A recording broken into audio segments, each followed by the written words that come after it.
you have a specific response in Gaza?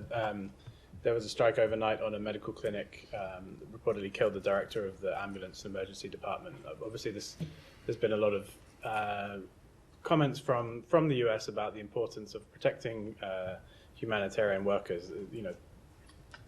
Have you been able to verify anything about that incident, and do you have a comment on it? So I don't have an assessment of what actually happened. This looks to be another one of these incidents where it's very hard to get at the bottom line truth, and it goes to the very nature of this conflict. So you have disturbing reports and videos from the ground. You have claims of a strike on humanitarian workers, and you have the government of Israel saying that they were targeting a legitimate Hamas target and that there were militants in this facility hiding behind civilians.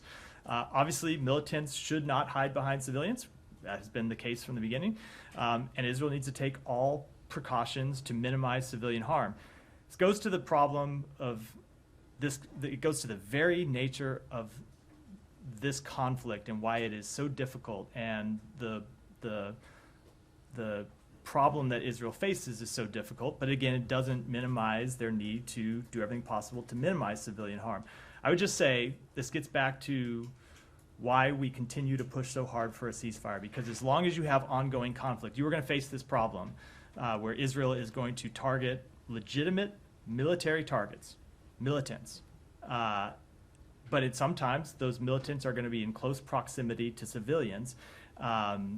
And as long as that is the case, you're going to continue to have these tragic incidents, which is why we want to see a ceasefire.